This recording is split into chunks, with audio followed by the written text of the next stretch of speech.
infinite complacence, people went to and fro over the earth about their little affairs, serene in the assurance of their dominion over this small, spinning fragment of solar driftwood, which by chance or design man has inherited out of the dark mystery of time and space.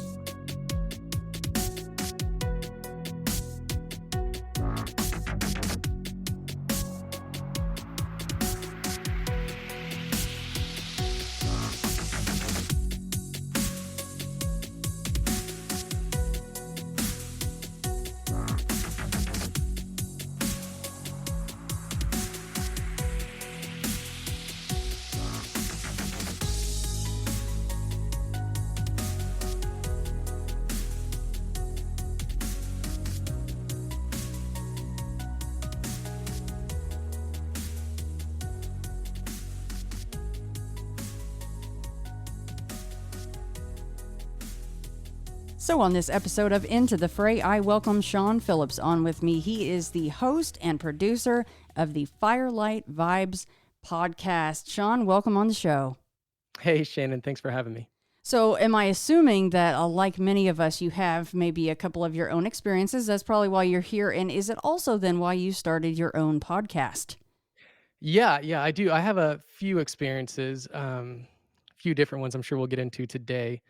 But really, I mean, I didn't tell anybody about these experiences for most of my life. This has been pretty recent where I kind of came out with it, actually with the podcast. So it's kind of all new to me, really.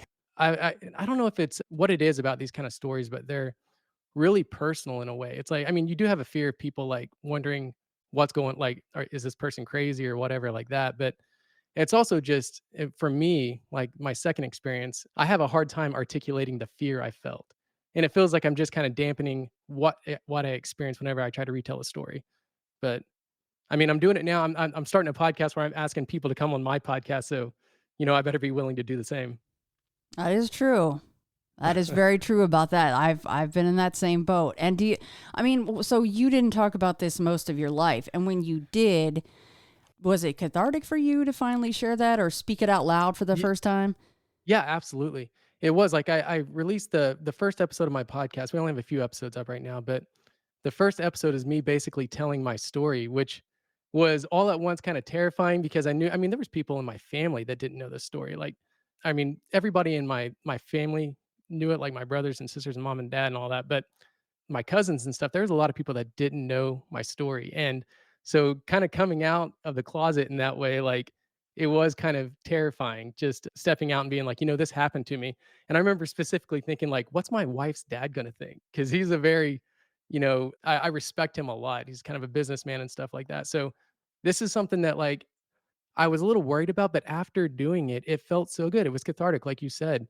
And I actually had people that I would have guessed come to me afterwards and say like, hey, this happened to me. And they wanted to share their story. And I mean, that's great. Like that's that's better than I could have hoped. So yeah, it was all worth it in the end. That's a great part about it, isn't it? You're like, they're going to think I'm a freak. And then they come up Yeah. and go, guess what?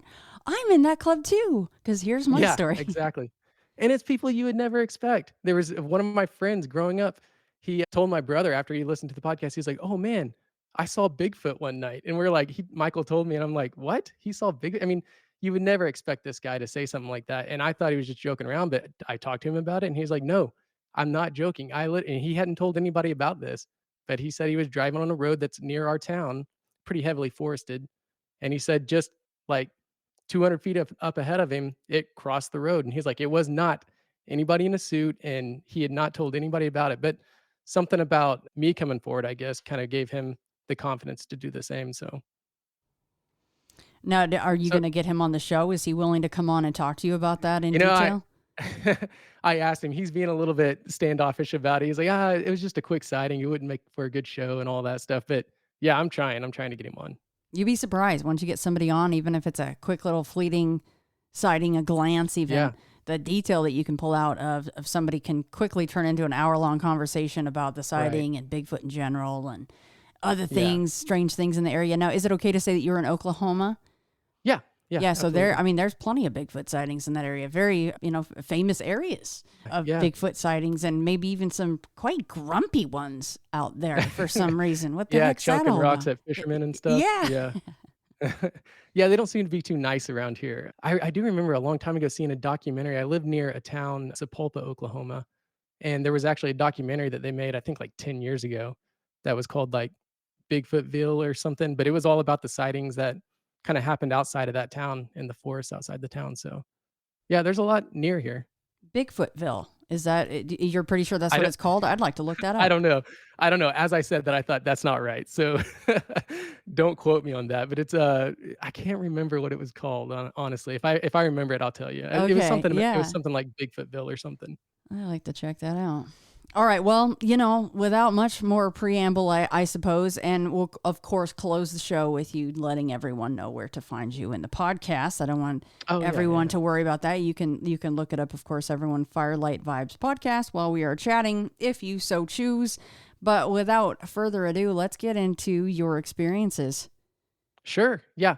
So the first one I don't really remember. It happened when I was, like, 2 years old, and I later was told this by my parents. So, yeah, like I said, I grew up in a small town. Both of my grandpas were pastors, so it was a Christian community, and I had a great childhood. There was nothing that I can say that was, like, traumatizing or anything like that. Like, everything was perfect. I grew up in the '90s, and it was just an amazing time. But when I was about, let's see, 2 years old, I guess I started talking to an imaginary friend, and my mom said that she would peek into the room at night, and she would see me sitting up in my bed just talking to the wall basically, which is a little unsettling. I'm a parent now, and I have to say that if I saw my son doing that, I would be a little bit unnerved, but, it was the '90s, so I guess they just wrote it off as, "Oh, it's imaginary friend," so it is what it is. But what happened was, as it continued, I started saying that, first of all, I would call this thing Skunk Woman,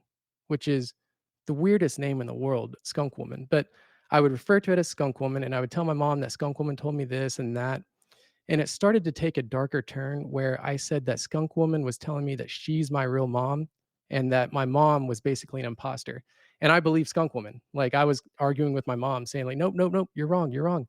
And so she didn't like that. So she was like, "Okay, it's time we do something about this." So she basically went through all my toys and took out all the cool toys, anything that she thought might be like giving me like these thoughts, I guess. Took away all the toys and stuff, and that didn't really work. I was still talking to Skunk Woman at night. So she called my grandpa over, and like I said, he was the pastor of a church, and he came over with a lot of the congregation, and they prayed over the house, they prayed over me, and that seemed to work. So yeah, long story short, Skunk Woman went away. I forgot about Skunk Woman and didn't say anything else about her. But years later, I remember in Sunday school after church or during church, one of my friends came up to me and they were like, "Hey, tell us about Skunk Woman. What did Skunk Woman look like?" And I had no idea what they were talking about. So, of course, I have to go to my parents after church and ask them. And they just told me, they were like, "Yeah, I mean, you had basically what we thought was an imaginary friend, told me the whole story that it was giving me like it was lying to me or whatever it was, and they prayed over it and it went away." So I mean, it just kind of became a cool story for me and my friends growing up, like that I'd seen Skunk Woman. And the weird thing was I didn't remember anything about it. So I remember like really trying to remember what Skunk Woman looked like. And it wasn't scary to me or anything, but I just wanted to know, maybe even for the story, so I could when I'm like when we're talking about Skunk Woman, I could like say like, "This is what I meant by Skunk Woman," but I didn't have anything. I had no memories of it, and I had no idea why I was calling it Skunk Woman. Well, years later, about that time actually, when I was told about Skunk Woman, I was going through something else at night, and it had nothing to do with Skunk Woman, but I later kind of brought it back to that, and I'll tell you how. But what was happening was at night, I would sleep with my brother, my older brother and my younger brother. And every night, without fail, I would be terrified that they were gonna come get me again. And I didn't know who they were. I didn't know why I was thinking that or where I was going or anything about it. I just remember having the thoughts like, "They're gonna come back again tonight. It's been a while. They're gonna come back again."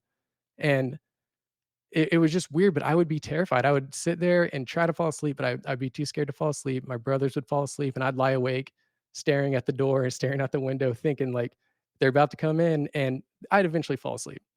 I don't remember anything ever coming in and taking me or anything like that. But I do remember even sometimes my younger brother, a lot of people thought we were twins, and I would try to lay in the same position that he was laying in so that maybe tonight if they came, they would take him instead. I don't know. I was trying to be his double. And yeah, I it was just like, I guess my way of coping with it, but I thought, tonight Right. they're gonna take him instead of me or whatever. And I mean, I didn't even know who they were. It wasn't like I thought that he wouldn't be there in the morning because I was always there in the morning. So it was just a way for me to kind of cope with it and go to sleep. But yeah, so anyways, at the same time, two other things were happening at the same time that I had that fear at night.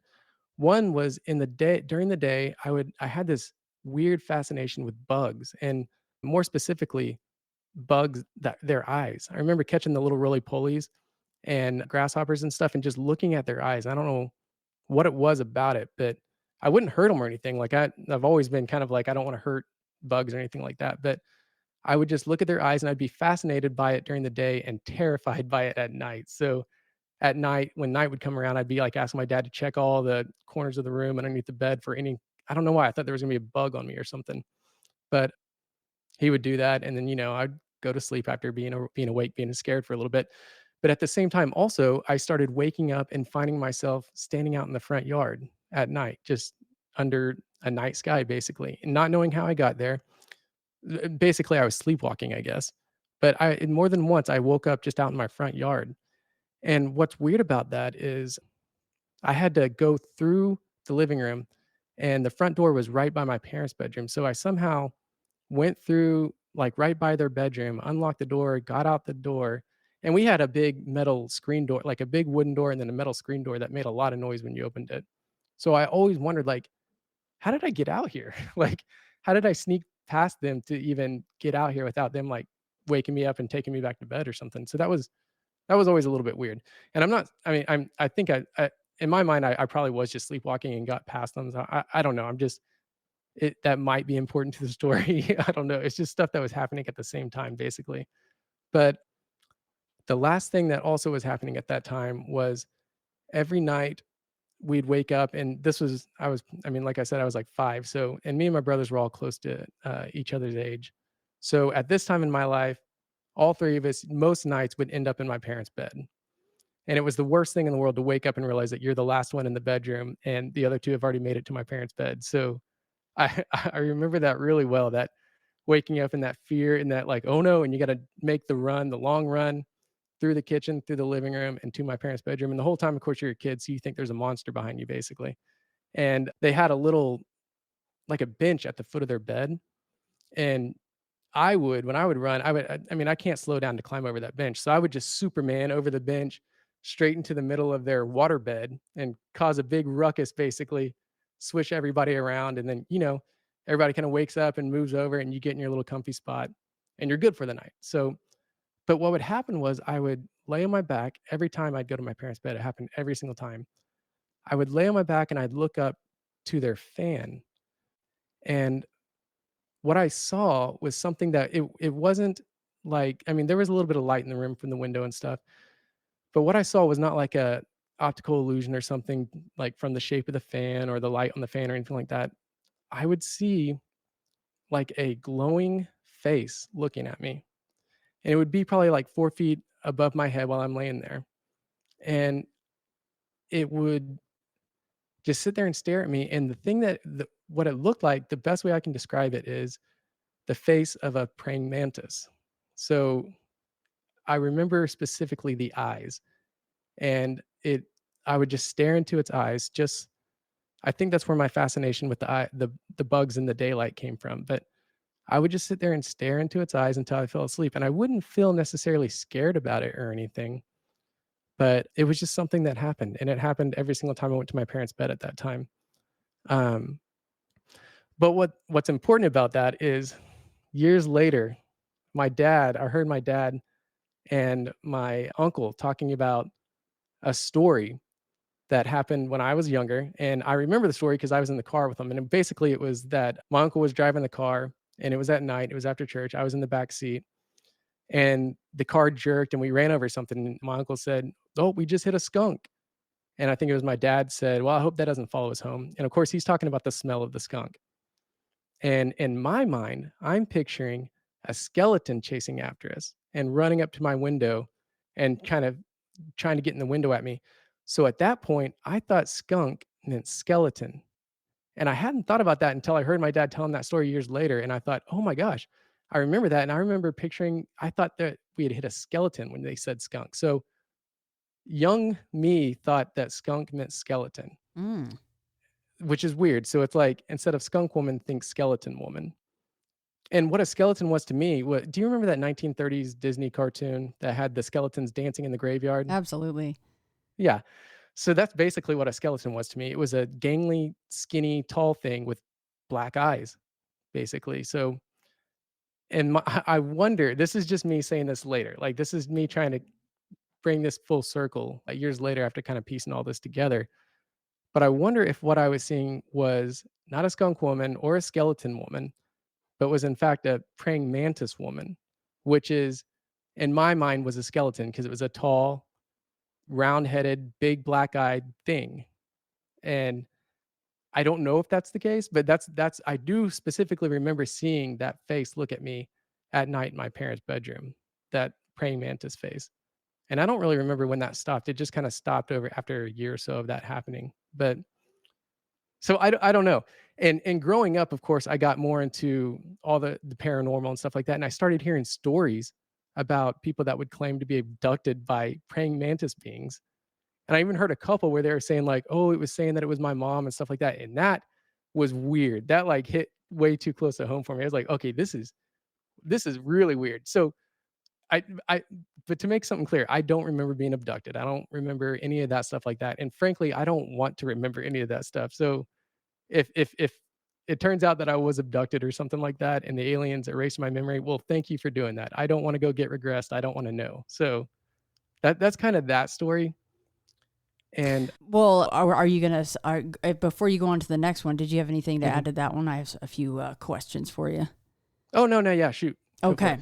So you mentioned hearing on another show that a mantid being came and said, hey, I'm your mom. Well, on my last couple of episodes, I had Nuna and Al on, and Al was talking about the mantid being that basically had morphed into, or at least made him think that it was his great grandmother, right? And then Oh, for wow. some reason, it turned back into the mantid being, which was a point of contention for me because I'm kind of going, well, why did it shut the facade off at all? I don't Yeah, know why, or why did it even begin the facade to begin with? I don't know the point of that. It's very strange. But you yeah, bringing up, I mean, of course, it was lying to you because it's saying, "Oh, that's not your real mom. I'm your real mom." I mean, that's like some straight up Coraline stuff, right? The yeah, the movie Coraline with the button eyes, yeah. and oh, there's another eye correlation for you.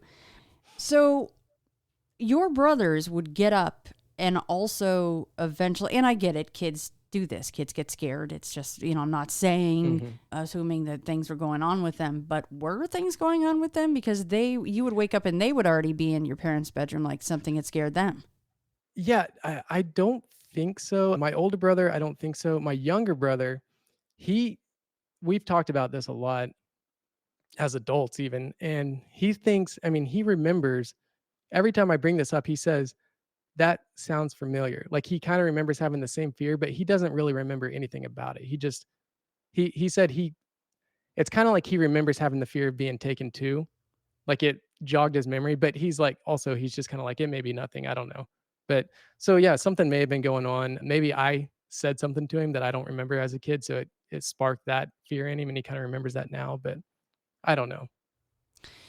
I mean, I don't know how old you are or what movies would have been out at that time, but were you guys watching movies that would put No, ideas in your head like that? That something no, would no, come no, get no. you? Okay. Yeah, I mean, we grew up, we didn't have cable or anything. It was in the '90s, and my parents were really, they they kind of guarded us from anything like that. Like, if we were gonna, even a kids movie, if they said darn or something in it, they were like, we either gotta fast forward through this part, or I mean, they really just didn't let any of that stuff like enter our minds at that time. So yeah, I had nothing. There was no reason for me to be afraid of this stuff, or hearing like as a 2-year-old why I should imagine something telling me that it's my mom and all this stuff like that. There was really no reason for it that I can think of. I mean, to me, if I'm putting myself in your shoes or your brother's shoes, because it sounds like at least the one brother says that's striking something. I can't place my finger on it, but it's striking something in my Yeah. memory. To me, I'd be kind of going, oh gosh, well, why would I even think that, the they, and you even said they, right? Yeah. You, in your mind, you Yes. pictured a they. You didn't know what they were, who they were, what they look like. But where would that even come from then if you weren't watching stuff like that? That's very I odd. Yeah, I don't know, and I remember that really well, that fear that they're gonna come get me, and I had no images to put with them or anything like that. I didn't know what they looked like or anything, but I did have a fear of being taken, and I had a a knowing that I had been taken before, and that's where the fear came from. But I didn't remember anything about being taken, but I just in my mind, I knew I had been taken before and that they were gonna come back and take me again at some point, and I mean, yeah, it was just I was afraid, I couldn't place my finger on what I was afraid of, but it was just yeah, Did either of pretty your bad. brothers ever end up what we're assuming is sleepwalking, but could be more? I'm not trying to say it's more, but did they ever end up in the front yard like you did? No, no, no, it was just me. So, yeah, and I also remember there was just weird times, and I don't know, this is just me, I remember, and this probably happens with kids anyways, where you wake up and you're like, I would be stuck underneath the like, like, under the covers on the end of the bed or something, like, kind of just in weird positions in the room and stuff like that, but again, I think all that can just be attributed to sleepwalking and stuff, but The toys that your mom thought would relate, and you may not have any idea, you're not going to remember, of course, because you don't really recall start to finish what was going on at that time, but mhm. did she ever say, "Oh yeah, because of what you were saying, this toy came out of your room," or the type of toys? Do you know what they were? I don't know, I mean, I'm guessing it was probably something I don't know.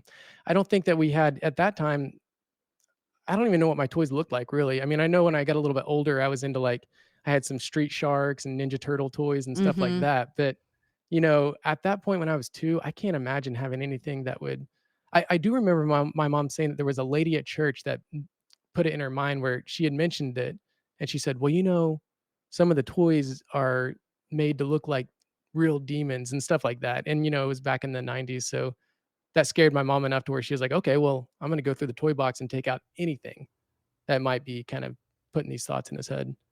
Yeah, But like I said, that's it didn't really work. I mean, it still kept right. happening. Right. S And and playing off that, I mean, once you got into their bed, you would kind of see this glowing. Did the whole face glow Yeah. or just the eyes of the mantis? No, the whole face would glow, and this was when I was older, so I remember this one. This was when I was, like, 5. So the skunk woman was going on when I was 2, and I was actually talking to it. I was 2 years old, and I don't remember anything about that. I was told that later because my friend brought it up at church, and how that happened was his parents were there that night when they prayed over the house and over me, and so they ended up telling their 5-year-old kid, "Yeah, Sean used to see something called skunk woman." So that's how it kinda came back to me, where I asked my parents about it. But the glowing face, I was 5, and I remember that well. Like, what it looked like basically was I can picture it perfectly. It was, head of a praying mantis with black eyes. It didn't have eyes that were kinda like it had eyes that were shaped like a bug, but they were pitch black. And, it didn't have, like, an antenna or anything like that hang on its head. It was just, kind of like a round triangle praying mantis looking face, and it was glowing. It had, like, a bluish glow to it, and there's other parts of it that I can't quite remember that because I didn't really pay too much attention to, like, the body of it or whatever. I really didn't. I think I remember some drapery kind of flowing in the air and stuff like that, kinda like water or something, but I really didn't pay attention to anything else other than the face and the eyes, mainly the eyes, and I would just it was almost like in a trance just staring at it until it's morning, and, I mean, that happened over and over and over again. I mean, do you remember being exceptionally tired during all this going on? I mean, I don't know, I don't remember. I was a kid, so when it was morning, there was exciting things going on. We were gonna Yeah. be, playing with friends down the street and stuff like that. We'd go in the woods.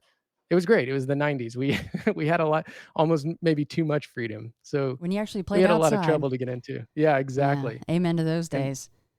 yeah, so I mean, I would just kind of let it go. It was just I.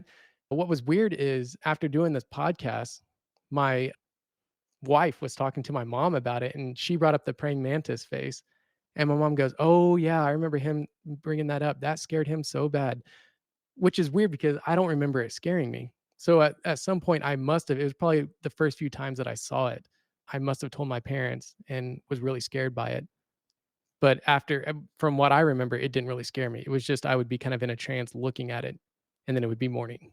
But I mean, I guess it's good that you don't remember it scaring you, but as you say, it must have because you yeah, relayed that to at least your mom at some point. Now, it is interesting though that in your bedroom you have this, so-called skunk woman, which you admitted wasn't scary, but then you would run to your parents' room, and then that seemed, at least subconsciously, it was scary to you. yeah, yeah.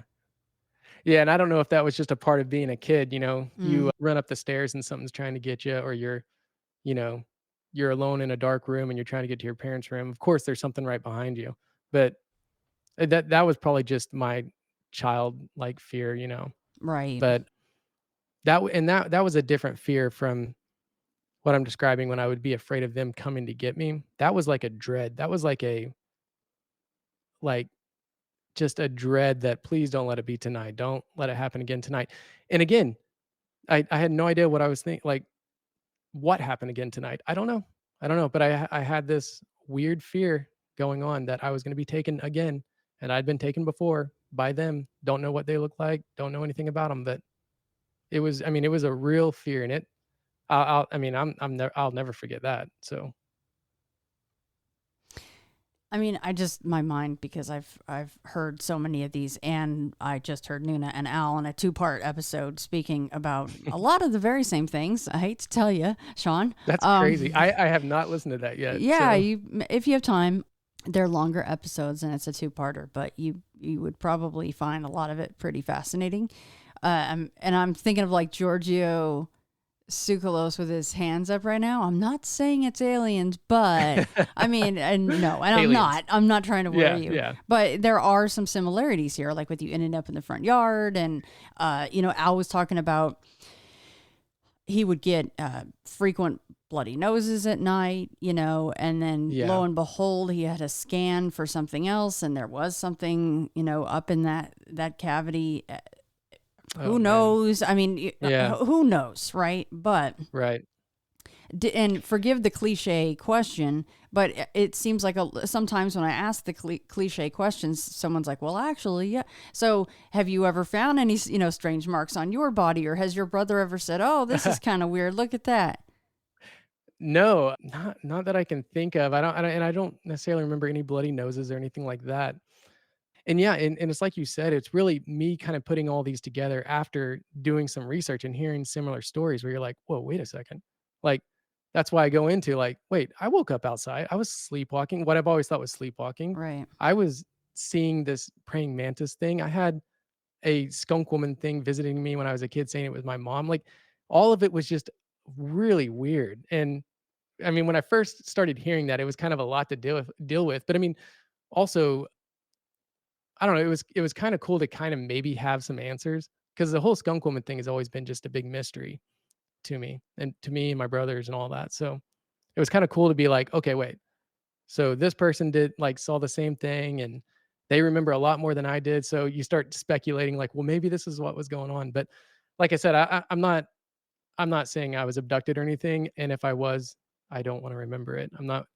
I'm pretty happy with where I'm at and what I do remember, that's enough for me. I don't blame you a bit. Yeah, Because because that's I mean, that's a question, right? That gets asked a yeah, lot. Well, what about regression? Would you want to be right. under hypnosis? And some people are like, yeah, I would give it a shot.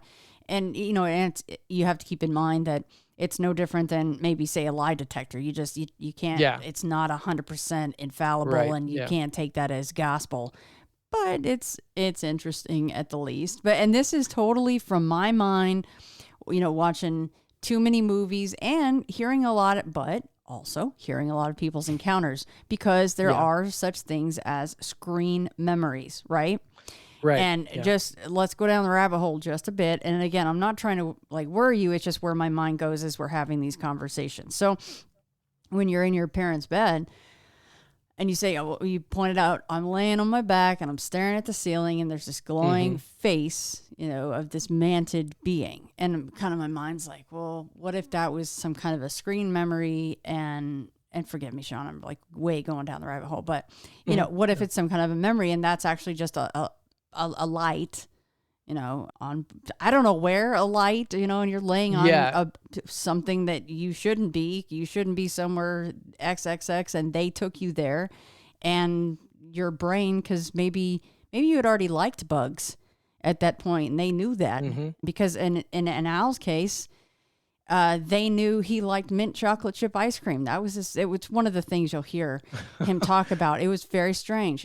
They use these things to maybe take something that is absolutely 100% not normal and shouldn't make you comfortable and try to make you comfortable. And they don't always do a very good job of it. So I don't know. That's where my brain goes. I'm like, well, maybe they knew that Shawn really liked bugs. And so, yeah, he's on this table, on this craft. It's like, I'm going way out there, but you know what I'm saying? Like, I don't know. That's where my brain kind of went for a second. That's a really scary thought, actually. It like that I'm not actually in my parents' bed anymore when I see that face, that I'm actually on a table and I'm being shown the image of that bug. I don't know. That's a scary thought. I mean, I feel like I was in the bed because I imagine, I bet the first time I saw it, I don't remember this specifically, but my mom saying that the praying mantis face scared me makes me think that I probably, the first time I saw it, woke her up and was like, there's a praying mantis right there looking at me. So I feel like I probably was in the bed with them. And yeah, the screen memory thing, I mean, that kind of messes with your mind because then you can't trust anything really. And even back to the regression therapy, like you said, it's not 100%. So I don't want to go get regress and have this nightmarish thing that may or may not have happened. I don't know. Right. I mean, if I was assured that it was one of those cool experiences where you're like, oh yeah, I'm on a ship. They're taking me through a tour of the galaxy. They're really nice. I felt love from them. It was great. Yeah, I'll go get regress for that. Those are pleasant memories or whatever. But I don't want to remember being held down on a table or paralyzed with these things running around me that look like bugs or whatever. I don't want to do that. Those are memories that I'm glad they took if that is the case.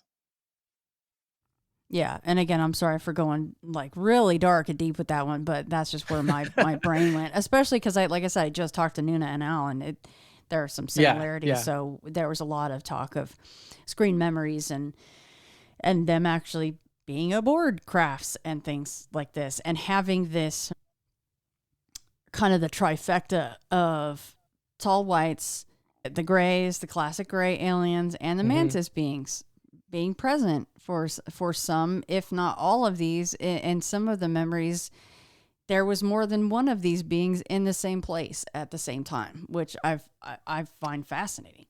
Yeah. Yeah. It's a fascinating subject. I mean, like you've done, I kind of dove pretty deep into all that stuff, and I mean, I've forgotten more stories than I can probably remember, but yeah, you just hear that again and again that these things are kind of working together, and it is weird. I mean, the first time I heard somebody say that they saw a praying mantis being, that was just so strange. I mean, and it's the same thing that happened with my second encounter that we'll go into later, and that one was much more terrifying than this first one. This first one, like why I say I don't want to be regressed and stuff is because it's kind of a fun thing for me to talk about right now and kind of like speculate about like, oh well, I was sleepwalking, I was ending up outside. What if this or what if that? And it's kind of fun. So I don't want to take that any deeper as far as like what was really happening because right now for me it's just a fun thing to talk about, around the campfire and stuff. But the next story that I'll go into, it wasn't fun. There was nothing fun about it. It was nothing but terror the whole time. So, all right. So very last question, I promise, about the skunk yeah. woman and all of that. And then I promise. And it's not, Oh, no, I'm not going to take you down as another like, hey, here's something to worry about. Have you ever seen, an unidentified flying object, a strange light in the sky ever? Yeah. Yeah. There was one time, and I don't know. there was one time where it was in high school, and me and my brother, my younger brother, we were really close in age, so we had the same friends group and everything. We were driving down a road outside of town, and I remember looking up in the sky and just seeing a bright light appear, and it was there for a couple seconds, and then it blinked out. And I mean, it was big. It was very big and very bright. It was, I mean, it wasn't the size of the moon, but I would say maybe like a quarter of the size of the moon. And it wasn't like it was like a spotlight that was pointed towards us and then moved away. It was came into existence, was there, was really bright, and then blinked out. And I said, "I think I may have just seen an angel." And Michael, my younger brother, was like, "I think I saw that too." And I mean, that's basically it. Since then, I've learned that there are sometimes like space junk that will catch, I guess, light from the sun, and you'll see that reflection for a second. So I don't know if that may have been what that was, but I mean, that's basically it, I think. Nothing really else that I've seen in the sky or anything like that. That's why I always say, like, with this story, like, I'm not saying I was abducted or anything. It's just there's a lot of things that kind of, like, are similar to other people that do remember being abducted. Mm-hmm. So, I'm not ruling out either possibility, basically. Was that the same brother that thinks, oh yeah, Yeah. they're oh, okay. Yep. Yeah, it was. Hmm. Interesting. Yeah, and I think yeah, I think the more we talk about it now, especially after this starting this podcast, me and him have talked a lot, and I think there's definitely there was probably something going on with him too, but I mean, I don't know. It like I said, it may have just been me telling him that I'm scared they're gonna come get us or they're gonna come get me or something like that, and Right. he might be remembering a small memory of that, and but yeah, I don't know. Who knows? Unless we both get regressed one day, I don't think I don't think we'll ever know. Yeah, that's interesting. All the little tendrils just start to kind of like, maybe this touches Yeah. this one. I don't know. Hmm. Mhm. All right. That's that. I mean, it is cool and it's of interest at the very least. And we're Yeah. not saying this or that. That's the whole point of, these kinds of conversations, but just kind of throwing things out there. Sorry for, as I said, sorry for taking it where it did, but Oh, no, yeah, no. that's what I tend to do. Take That's something your job, right? lighthearted and then just bash it against the deep dark rocks. Okay, all right, sorry. Official last question. Would you ever want to see these quote unquote skunk woman again for any reason? Oh, man. That's a good question. I don't know, because even last night, I woke up and it was 3 o'clock in the morning, and I was sitting in bed. I knew we were gonna do this podcast, and I started imagining what it would be like if that thing walked through my bedroom door. It's like, how would I react? Probably not well. I would probably freak out. So, I don't know. I don't think I would handle that well. I wanna s I d It all depends on how the encounter went down. So, if it came in and I've heard stories where they can kind of make you relax, kind of like calm you down by I don't know if it's like telepathy or something, but they can kinda calm you down, make you feel at peace or whatever. So, if it was an encounter like that where I was at peace and then this thing kind of came in the room and it answered some of my questions and it was a nice encounter, sure, that would be fun. Yeah, I would do that. But if it's another one of the like clearly whatever was happening to me as a kid, I was scared of it. Um, so if it was another encounter like that where it comes in the room and you're paralyzed or whatever takes place there, no, I don't want to experience that. But and I guess I should mention I have me, my brothers, my dad, my grandpa, our whole lives have suffered with sleep paralysis. So I know what that's like to be kind of like paralyzed and not be able to move and stuff like that. And I can't imagine waking up on a spacecraft with that same sense of paralysis going through you with these things running around you. Yeah, that would be terrifying. So, since they have some of the same experiences, do they then does that carry into them seeing beings or anything strange during these incidents? No, well, I mean, yeah, we've had me and my brothers have talked about a lot. Yeah, we've seen some weird things in sleep paralysis for sure. But they go into it's a hypnopompic or hypnagogic hallucination. There's all these which I don't think it has to be either or. Just like I don't think dreams have to be like if you have a dream, it could just be a dream or it could be a premonition, like you have people that see the future in their dreams or whatever. So every dream doesn't have to matter and every sleep paralysis experience doesn't have to be real basically. So if you see something, a clown in your bedroom, there's a lot of debate as to whether or not there was actually a spirit in the bedroom and you're seeing it in that paralyzed state, or if it was a hypnagogic hallucination, basically, where your mind is relaxed enough to where it's kind of making stuff up. Um, I think it could be either, really. So yeah, we've seen stuff, and I think when you're in sleep paralysis, my mind, or my opinion on that is, you are in a state of mind that is kind of like a beacon to some of these things. So I think you're kind of vulnerable to some of those attacks in that state, and so I think that's what, like a moth to a flame, I think some of these things kind of come in and feed off your fear while they can. While you can detect them, they do everything they can to feed off the fear that they can give you. That's what it always felt like to me. And the second story, I kinda go into that a little bit more. Well, and also with the whole they thing, who is they, that might have Mhm, been coming for you mhm. or your brother? It sounds like maybe, I don't know. Uh, Yeah. I mean, it's, if I had it my way, I would lay just like him, trying to, like, look like him, so oh, you're it like, sounds it's not horrible. me, it's him. Hey, Yeah, the slowest man will get eaten by the lion. You know what I mean? yeah.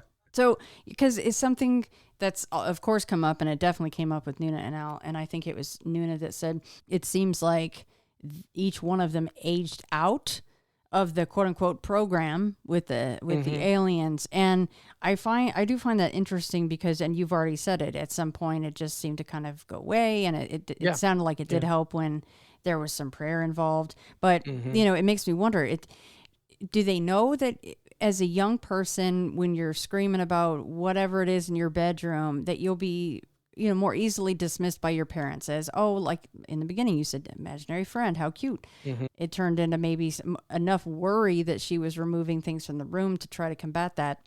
But mhm. beyond that, is it then maybe it's both. Maybe it's, oh, this little kid's gonna get dismissed, so we can do whatever we want to him. He's just gonna Mhm. sound like he's having bad dreams and run into mom's room and dad's room. Hmm. Or do you age out because you just don't have what they want anymore?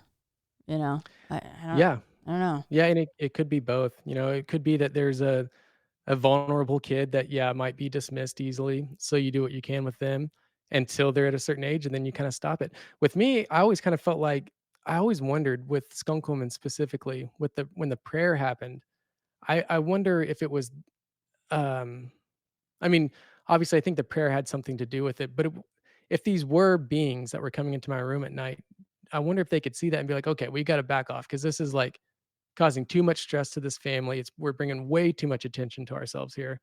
This kid's not sleeping at night anymore." All that stuff, like, I wonder if that's kind of the case, because or if it is just like, you know, God interceded there on my behalf. I don't know, it's all speculation at this point, but yeah, I with a lot of these things, I don't think that there has to be an either or with a lot of, just like in real life, it's rarely black or white. There's a lot that can be going on at once, Yes, I absolutely agree especially with with the that. supernatural. Yeah. Yes. All right. Well, sorry for the 8,000 last questions. You can No, no. please proceed to your next encounter. Oh, yeah, okay. So, this actually happened, I was like 10 or 11 at the time, and at this point in our lives, I'm sharing a room with my younger brother. We have a bunk bed, red bunk bed, and he sleeps on the bottom, I sleep on the top. And, we're not I'm not thinking of Skunk Woman, I'm not thinking of the glowing face. The glowing face stopped coming to me, the praying mantis face, a long time ago at this point. So, we're just kind of like, I mean, we're like thinking we're cool kids, we're like listening to the Backstreet Boys and stuff like that, like putting gel in our hair or whatever. So that all of this supernatural stuff was not on my mind at the time. And at night, we would sleep with the room dark, we liked it pitch black as we can get it. And we didn't even like any light coming in from underneath our door. So we turn off all the lights like in the bathroom outside our door and all that stuff. But having said that, at night, when your eyes got used to the darkness, we had a window at the far side of our room, and outside that window was it was kind of like a street light that was on the power lines behind our house, and it would shine into our room, so you would have, like, a glow in the room. You'd be able to make out everything. You could see the entertainment system. you could see whatever was on the floor and stuff like that, like toys on the floor or whatever. So it wasn't pitch black by any means. But I remember one night I woke up and I was just staring towards the ceiling and I felt so good. I was wide awake and I just felt so grateful for my life. And I felt so at peace. And it was just kind of a weird thing. Like I just woke up wide awake. And I started praying because, grew up in a Christian family and I was basically just thanking God that my life was so great and that, for the family I have, all that stuff, just being really just kind of focusing on the gratitude, I guess, and just enjoying the moment. But I was probably up for about, I don't know, 10 minutes or so doing that, feeling good. And then something kind of shifted in the atmosphere. And the only way I can describe it really is if, like, when you're in your room at night and you don't necessarily hear it, but like your cat entered the room or somebody entered the room. Something changes in the air, kind of, and you kind of have to like, what was that? Well, I did that. It was something shifted in the air, and it was enough to make me sit up and kind of look around the room and scan the room. And I sit up in bed and I look to my left, and by our door, there's an entertainment system to our left that has our TV and stuff in it. And our door was closed. And by our door, I see my older brother. He's somehow in our room. And I'm thinking, like, what? How did he get in there? How did he? I've been awake this whole time. How did he open the door and sneak into our bedroom, basically, and me not hear that? But he's just standing there. And all I can see of him is just a pitch black, dark outline of what I think is my brother. It just looks like a human standing there, a human figure. And it was a little eerie because it was standing so still, unnaturally still, like, more so than what anybody could really do. It reminds me of, have you ever seen a deer freeze? How Mm-hmm. Yeah, and they can just sit there, and it's almost like they're frozen until their ear twitches or something. They can stand so still. It was kinda doing that where nothing was moving. It wasn't rocking back and forth. There was no balancing to it that, like, the natural movements that you would have if it was my brother standing there. But, I mean, it couldn't be anything else. It had to be my brother. It was about his size. But so I'm sitting there looking at it, and I decide I'm just gonna whisper his name. So I whisper his name, and nothing happens. And so I whisper his name again, and again, nothing happens. It's just sitting there still. And the longer that it's still and not moving, the more uneasy I get to feeling. So all those feelings of peace and gratitude are kind of just washing away at this time, and they're kind of being replaced with dread. And I don't know why, but I'm kind of starting to get scared. And I think as a reaction to that, I decide, because I had originally, what I should have said was, what I thought was going on was I thought my older brother was standing there sleepwalking. And so I was trying to basically see his eyes to see if his eyes were closed. I don't know why, but I thought if he's sleepwalking, his eyes are going to be closed. But I couldn't make out anything on the face. It was just pitch black. And in my mind, I'm thinking, well, the room's just too dark. But after I said his name a couple times and he didn't move and nothing changed, and that fear started to come on me, I decided that instead, he's not sleepwalking. He's trying to scare me. He's playing a trick on me. And I think it was just a response to myself getting afraid, like becoming afraid. So I was like, okay, well, he's not going to scare me. So I kind of said something like that to him. I said, like, I know it's you. You're not going to scare me. And as soon as I said that, it moved and it started walking forward. And that entertainment system that I mentioned before, it had some glass doors on it. And the glass doors had the light from outside reflecting off of them. And it walked in front of those doors and blocked out the light. So, whatever this was, it wasn't ghost like, it was solid. And so, in my mind, it's still my brother. And the whole time I'm thinking, it's walking towards the window, which is the brightest spot of the room. I'm thinking when he gets by the window, I'll see if his eyes are open or closed. Well, it walks over to the window and I still can't see anything. It's just pitch black. And I'm like, why can I not see his eyes? And it turns right and it starts walking over right towards me, towards the bunk bed, and passes by about a foot or 2 feet from the railing of my bunk bed. And so I watch it pass by and I'm kind of like squinting, opening my eyes as wide as I can in the dark, trying to see his eyes, and I can't see anything. And it just returns back to where it was originally by the bedroom door. And it does it again. It does that circle again. And I'm sitting there, and when it passes by my bunk, I'm trying to see its face and see his eyes, can't see anything. And then it does it again. And this third time around, I whispered his name, and as soon as I whispered his name, it stopped, and it stopped right like a foot off of my bunk bed, basically, and it turned and started facing me. And in my mind, I'm still thinking, "Why am I not seeing his eyes? Why can I not see his eyes?" And so I get up and I put my hands on the railing and I lean off the bunk bed and put my face probably 6 inches away from its face. And when I did that, and this is the part that I really have a hard time articulating, but when I did that, 2 different things happened. First, I realized immediately that this was not my brother. All I could see on its face was just pitch black darkness. There were no eyes. There was no nose. There was no light being caught by, the different planes of the nose or of the face or anything like that. It was just a silhouette. It seemed like a solid silhouette, not ghost-like, but it was a solid black, the blackest black you can get silhouette standing there, and I was 6 inches away from it, and at the same time, I felt it make a link with my mind, basically. So the only way I can describe it is a mind link.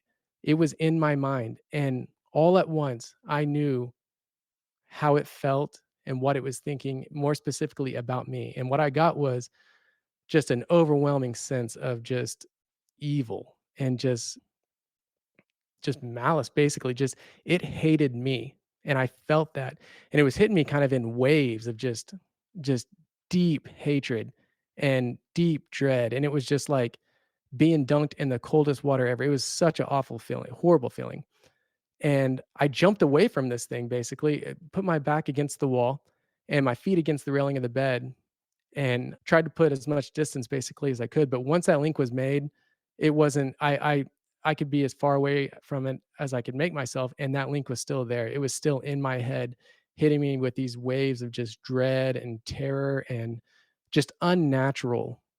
My fear response was unnatural almost. I was releasing so much fear that I thought like I couldn't believe I wasn't dead yet. Like I thought I was going to die from the fright basically. But I start kicking the railing of the bed, so the bed's actually moving, and this all happened pretty quick.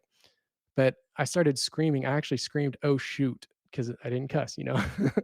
I was a good little Christian kid, but I screamed, "Oh shoot," and it woke up my brother, and the bed's moving, and this whole time this thing's not moving an inch. It's just in my mind, just pumping me full of this stuff, this dread. And my younger brother wakes up and he's kind of screaming like, what?" And I all I could say was turn on the light. And I was worried that, he might bump into this thing getting out of the bed. He might what's gonna happen. But I mean, being that thing in my mind was just I can't describe how awful it felt. But I felt the bed move. I felt him kind of jump up out of the bed, and the thing didn't go for him. It didn't move. It just focused on me. And then suddenly he got to the light and the light was on. And as soon as the light was on, that thing was gone. And more to the point, that link that it had with my mind was gone. And I felt it leave. I felt that release. And it was just, oh, it was like being able to breathe again. So so after it left, I was still terrified. I was more terrified than I've probably ever been in my life. But even that fear was so much better than the feelings it was giving me just moments before. I mean, it was so much better. So as soon as it left, basically, I told my brother the whole story. We jumped out of bed, we went into the living room, we talked. I told him the whole story, and we turned the lights on in the house basically. And we didn't go back to bed, obviously. It was a scary night. We were both very tired at school the next day. And what happened was I mean, it really, really kind of messed me up. Like I still had a great life. Things still like continued on as normal, but I had this knowing now that there was more out there than I mean, there was just a mystery out there. Like, what was that thing? Also, I had a hard time. I couldn't be in dark rooms by myself. I wanted. mm, I feel bad for my brother, but I mean, he agreed to it for a while because he was scared too. But I wanted the door open and I wanted the light from the bathroom to be on, so that it kind of lit the room. Because for some reason, when that thing left, when the light was on, it made me think, okay, so if I can keep like light on in the room, this thing can't ever come back. And I kinda lived my life like that even up into my adult years. Like, I did not feel comfortable being in a dark room by myself. But also what happened was as the internet came out, I started doing some research on this thing, and it was so weird to see that these, because I always called it the shadow man, and I typed in the shadow man, and there's just thousands of experiences of people having these things, these run-ins with shadow people, and they all described it the same way, just a dark, pitch black silhouette. I mean, I know that there's some where they say, like, they see it out of the corner of their eyes and stuff, and they're kinda ghost-like and stuff, but there's also those ones that were just like the one that I saw, where it's a dark silhouette and it looks just like a person, basically. There's not really anything ghost-like about it, but a lot of the stories had the same, elements that mine did. There was one specifically, a pastor, that describes an encounter where he was sleeping on his couch, and a shadow person came in the room, and he went to sit up, I think, and the thing rushed to get right in his face, and as soon as it was in his face, it made that mind link, and he was all of a sudden paralyzed, couldn't move, and it was pumping him with the same amount of dread and fear and the waves of just terror, basically, and he had the same feeling. He said that he felt like it was feeding on his fear, and I don't know if I said that earlier, but when we had that mind link going, I had this awareness that it was enjoying what it was doing to me, and more so that it was feeding off of the fear that I was producing. So that fear was somehow giving this thing energy. And so it was pleased with my response, basically. It was giving me all this dread, and I was pumping out all this fear, and it was basically feeding this thing. And I had a knowledge of that. Like, I knew this is what's happening. It's feeding off my fear, basically. And that pastor had the same knowledge. He felt like it was feeding off his fear. And that's shocking because growing up, like, I mean, I'm always trying to figure out different ways of, well, this could have been this or this could have been that. And I can see how people, even hundreds of people or whatever, can have these nightmares or think they saw a silhouette of a shadow person or whatever, because everybody has that fear of that intruder in the house. So that could be a common thing where people have this encounter with a shadow person. You can find ways to write that off. But this thing about them having to get close to your face and make that connection, and it occurs again and again in so many different stories, that's almost like mechanistic, where there is a way that these things get up to your face, they can make a connection with your mind, and once that connection's made, no amount of distance can really break it. Until something intercedes on your behalf, like the lights turned on or something, you're kinda stuck with them, and they can paralyze you, they can fill you with fear, they can do a lot of stuff when they have that link going. And, that carries over also. I'm kind of all over the place, but that carries also over into a lot of alien abduction stories, where somebody will say they woke up and they're trying to get up off the table, and then what happens? An alien puts its face right by their face. And specifically through the eyes, basically, they make that connection. And once that connection's made, the alien can either speak to them telepathically, it can calm them down, it can paralyze them if it wants, or it can induce a state of amnesia. Like, a lot of times, what the last thing the person remembers is the eyes of the alien, and that's all. That's all they remember. After that, it's amnesia. So I think it's really interesting that this is happening in a almost a mechanistic way. And I don't mean like mechanical, like these are robots. I mean, like, there is a certain way, it's almost like Bluetooth, where you get close to it, you make that link, and then you can kind of move away or whatever. But there's steps that these things take. They get close to your face, they make that link. And that's something that I don't think would be common. I don't think people would just be making that up, that specific part of it up. So when I heard story after story of that happening, it was terrifying, but it was also, like you said, kind of cathartic to know, like, okay, I'm not the only one that's experienced something like this. There are others out there that have had the same encounters with what sounds like the exact same being. So it it was cathartic in a way. And also, when I decided to finally kind of go public with this, that was the same way. It was I had all these fears, like you do, about kind of sharing this personal story, especially the details about not being able to sleep with the light off and stuff like that. It seems it's kind of embarrassing, but it's not embarrassing if you knew what I went through or what other people go through. Like, if I could articulate it, and if I could get that out and kind of like make you understand how awful it felt, before that light was turned on, you'll understand why I don't like sleeping with the light off now, or even now. Like I like to have some kind of light shining in the bedroom and stuff. And I'm married and I have kids, but it still gets to me to this day. So I think that all of that stuff, I think with the people that come on your show and the people that might come on my show or whatever, don't be afraid of sharing some of those elements that are might be a little bit embarrassing, but also, I mean, that's a part of the experience. These things are pretty traumatic. So once you get that off your chest, at least in my case, it was cathartic. It felt so much better, and I had people, like we said earlier, from all around that I've known my whole life that I never would have guessed had any kind of paranormal or supernatural experience reach out to me and say like, "This is what happened to me," and it feels good to get that off your chest. It feels good to talk about it. So, yeah, that's basically the story in a nutshell.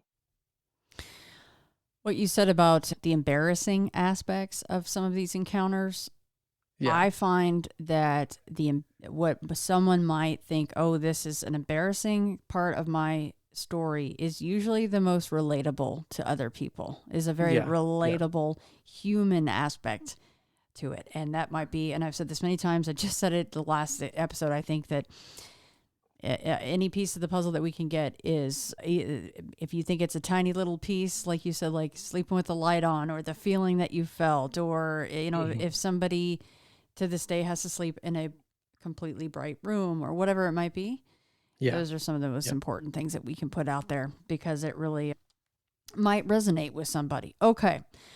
So the timing of this thing showing up really stands out to me, because you made a point of saying you woke up, you felt great, you felt grateful for your life, you Mhm. were so happy and safe and comfortable, and then this Mhm. thing had other ideas of slapping all of that down and changing essentially the rest of your life, because this is Yes. Yeah. something now that, as you say, you still have to sometimes have a light on, and it crosses your mind, and who wouldn't have that happen after this? That is, of course, of note. And then you're not going to know the answer to this, but why in the world did it do this repeated pattern of travel? That is so strange to me. I don't know. It walked around the room a few times in a circle, and at that point, it was like it hadn't noticed me. So it wasn't it wasn't until it was like the 3rd time around that I said my brother's name again that it stopped and took notice of me. And as soon as that happened, then everything went downhill hill really fast. But I've thought about this since, where I've read a lot of, I don't know, like W.B. Yeats. He did a lot of work on this, where he talks about the trance state, where you're not in a trance as in like you have your eyes closed and you're not there and something else is going to speak through you or whatever. It's not a trance like that. It's just a way of slowing your mind down to where probably you're in more of the theta region, I guess, your mind. And by the way, I think I brought up Pam to you before, the one that was seeing the Fae. I wonder if this is what's going on with her as well, where she just has a natural ability to, when she's not thinking about it, she's staring off and then she starts seeing stuff that normally she wouldn't be able to see or other people wouldn't be able to see. Mm-hmm. So I wonder if that's what's going on. Like I was very relaxed. I was very grateful. So I wonder if I may have put myself in a state that was able to pick up on that this thing was standing there. And so I don't know if that's the case, but yeah, it is odd that it started off so nice and it was such a great, and I had other nights like that too, where I woke up and it wasn't uncommon to just kind of pray or something and, be grateful for my life. I was very aware that I had a great life at the time. And so yeah, it is strange that that popped up when I was so positive that something like that could come into the room, something that negative. But and I don't know if it's something I did to attract it, or if it, like I said before, if it was there and something, me being in that relaxed state made it to where I could see it and interact with it. So I don't know. you would have nights where you would pray. That would be part Oh yeah. of, like, as a family. You said that your grandpa was a pastor, right? And Yeah, we've both of my heard grandpas. both of them. Yeah. So, I mean, we've heard this before. I mean, John Paul's been on talking about people that are, part of the clergy or very Mhm. religious, and they're trying to do, good work for the most part. For most of them, would be targets, and their families would become targets Oh, essentially. really? So, Wow. I mean, because the commonalities of this quote unquote shadow being, right, for lack of Mm-hmm. a better term, because that's what it looked like. I get that. I've seen Right. them. The commonalities between what you have said runs more along the lines of a classic alien encounter, to be honest with you, or Yeah. maybe even something demonic, right? I know that people Yeah. out there are screaming the D word right now, and I get it because they are known to masquerade around as probably whatever the hell they want, and Yeah. aliens, quote unquote aliens, whatever that means, whatever they are, I just you just shared this whole mantid thing, and then Nuna and Al were on talking about this, and there's been others, of course, that have brought this up, but this is just freshest in my mind, so I just keep referring back to their episodes. But the fact that, oh, it's not great grandma, it's a mantid being. Oh well, look, they can show you whether it's physically changing or not. I don't know, but it doesn't matter because your perception of it is that's my great grandma, or oh, Right. this is my mom, but it's not my mom. So I there wasn't really a oversweeping point, just that there are commonalities between these other what we usually term as different subjects, Yeah. whereas maybe they're not so different. Maybe it's just all the same thing. Yeah, it kind of bleeds over into all those different aspects of the paranormal or whatever. Like you said, the demons. That's what I called it for the longest time. I just said it was a demon. So yeah, it could be that when you, especially when you get into like the Fae, like the Fae just kind of covers everything basically. Yeah. They can be ghost like, they can be there are a lot of alien like abductions are kind of like the Fae, like how they used to describe the abductions by the Fae and stuff like that. So yeah, they all kind of bleed over. I have noticed that. And different aspects, and also it's weird that there is a natural way that our body can paralyze us, and sleep paralysis. They know that this is a thing now. I guess it's like a chemical or whatever that your brain releases, and it paralyzes your body, so you don't act out your dreams. You're not running around, ending up in the front yard like I was or whatever. But it seems like it's the case that these things can make that happen whenever they want it to happen. So, like, aliens can paralyze you if they need to. There's a lot of stories of these shadow people that get up and get in your face, and the first thing they do is paralyze you. I wasn't paralyzed, I was moving. I mean, I was not there was nothing anything it wasn't anything like a sleep paralysis experience. I was up, sitting up when this was happening, I was moving, the thing didn't paralyze me. I had nowhere to go, I was backed up against the wall, basically. Maybe that's what it was, maybe I don't know. I'm only speculating why I wasn't paralyzed, if it maybe it didn't have that ability, I don't know. But, yeah, these things do run through they kinda bleed over into all these different paranormal subjects. Well, a movie that I love that I've brought up before is called Banshee Chapter, and it's all about taking what happens when you take DMT Oh, and yeah. some of the experiments, right, that the government has been known to actually do, not good ones.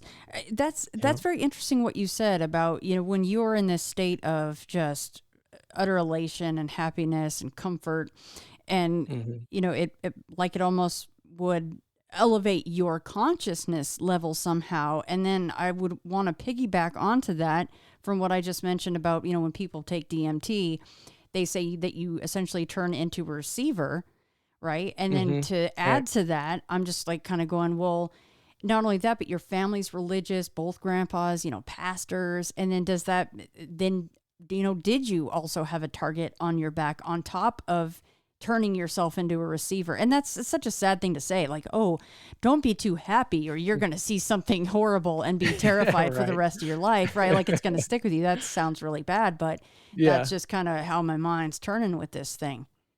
Yeah, yeah, it's hard to say, like, was I a beacon for this thing? Was it like a moth to a flame? I don't know.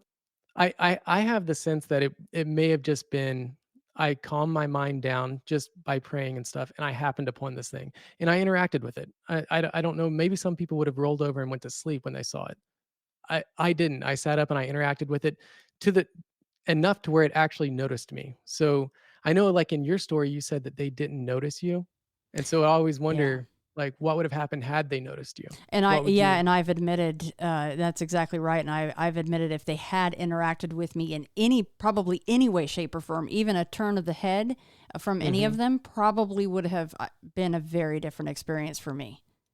Yeah, and I mean, it does, the thing with me was what stayed with me more than even seeing it was the mental connection. Because there's no part of me, once that connection's made, this is another sentient being. You're sharing its mind basically. I knew why it was doing this to me. I knew it was feeding off my fear. And it knew, like I knew that it was enjoying it. And it knew that what it was doing to me was working spectacularly. I was responding just how I wanted it to. It's almost like it was a like I don't know, like I don't know how you would describe that, but the thing that really stood out to me was that it was another sentient mind. I can argue myself out of, well, if it was just I saw the shadow being or whatever, maybe I was just seeing something, maybe it was I don't know, something. But when you experience a mind link like that, there's no way that anybody can now convince me that what I think happened didn't happen. Like that's just as real as me speaking to you right now. I know you're real.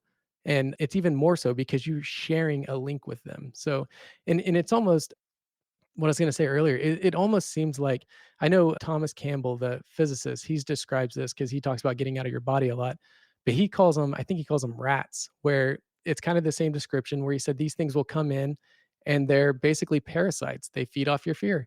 And he said if you rebuke them, basically, they don't have much power. But it's whenever you give in and you buy their bluff, basically, that they can really pump you with that dread response and feed off the fear that you then now I don't know if that's the case. I don't know, but that's just one of the things that I came across in my research that kind of struck home with that. So I don't know. I don't know what these things are. I don't know if I was a beacon or if it was just I just happened to have the mental capacity to see it at that time and it was in the room already. And also, if you hadn't have whispered yet again while it was so close and leaned into it, Yeah. would that Yeah. have happened at all? That whole mind link situation, Right. Yeah. Because it wasn't paying attention to me before right? until then. And yeah. When it stopped and faced me, that was kind of like a reckoning. And that was I remember that feeling. Like I get a little shaky right now talking about it, but I remember that feeling of okay. Like I was pretty scared at that point because something wasn't right. And I still couldn't see his eyes. But I just made the decision that nope, it's still my brother, and I'm gonna see if his eyes are open or closed. Because I wanted to know if he was sleepwalking. Because back in the 90s, they would say if you woke up a sleepwalker, they'd be crazy for the rest of their life or whatever, you know? So I was like, I gotta make sure if he's sleepwalking, I don't wanna, like, shake him awake and, Right. him be in a mental facility for the rest of his life or whatever. But yeah, it seems like I probably just made a lot of bad decisions back to back during that encounter for it to go the way it did, but I don't know. Well, and you wonder if that's its MO. You know, how many houses does it visit? And that's a whole other Mhm. can of worms, but let's just go off of that. So how many houses does it visit? And how many circles does it walk? And it'll just do that and if you're asleep, good for you. Very good Right. for you. If you're not, Yeah. you better act like you're asleep or you're going to have problems, which you found out you had problems because Mhm. you then basically in essence stood up to it because you weren't paralyzed by the fear. You were, at least at first, you were kind of like, well, hey, this has got to be my brother, I'm going to rationalize this, and turns Yeah. out it wasn't. Now this thing, it had zero facial features. 0. It didn't have glowing eyes or anything. I've heard that before, like red eyes, and I'm not discounting what people see. I think that these things could probably appear in a lot of different ways. So, but mine, it was just 0. There was no light play on the nose or on the ears or anything like that. It was just a dark silhouette, and I mean a cutout silhouette, but it seemed solid. Like when it was walking, it was blocking out the light and everything like that. It seemed like a solid person in the room that was, for some reason, sucking all the light into their skin, Hmm. basically. And I don't remember any clothing or anything like that. But I mean, if it was my brother, it would have been him in his boxers anyway. So Okay. I mean, there wasn't like a hood or a hat. Like I know a lot of people see the Hat Man, and he's kind of the same thing. He kind of has the same MO where he feeds off the fear, but I don't know. And see, some of these look so different, right? Some of them are Yeah. as tall as a ceiling, or they just don't look human at all because their shape just cannot be. And is Yeah. that the same type of entity that you saw? I don't know. Yeah. Yeah. There's so many unknowns with all this stuff. And it's fun to speculate too. I mean, I love doing that. That's why I want to start this podcast. I mean, that's why I started my podcast because it's like I enjoy listening to these stories and just kind of trying to do our best to get to the bottom of it. I don't know if we ever will, because there are so many different factors that come into play. Like you just said, like they might look different, they might act differently. Like some of them might be benevolent and not so benevolent, like mine was. I don't know. I haven't come across a whole lot of stories. I know there are a few of like benevolent shadow people, but there's not a lot. Doesn't seem like there's a lot of those.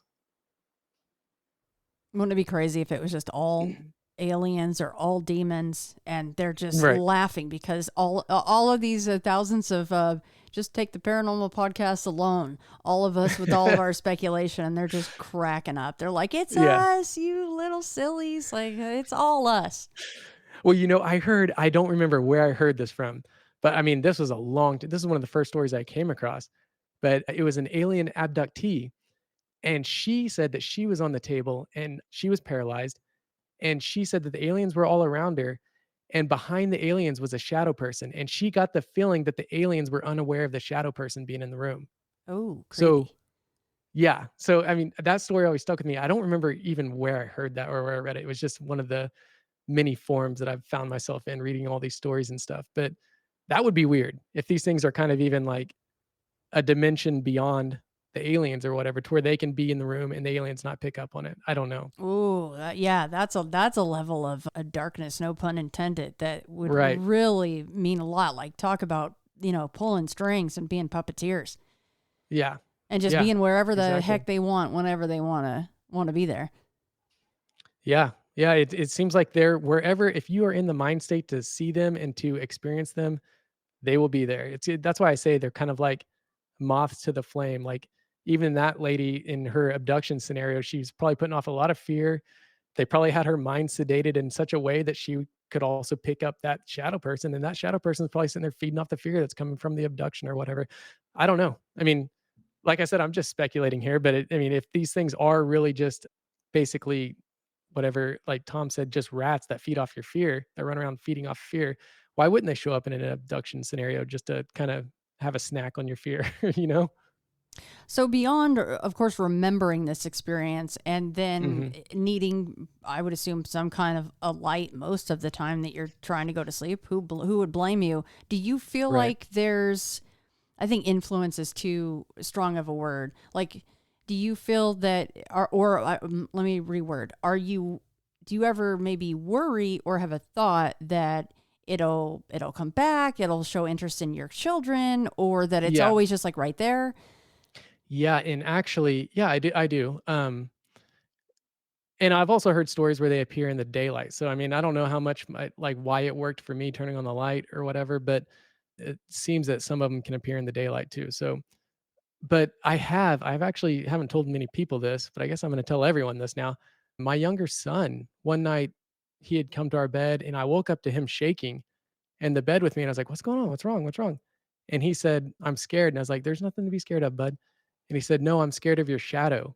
And I said, "What?" And he said, "Your shadow." And he pointed beside the bed where we were. And he said that my shadow was standing by the bed and it scared him.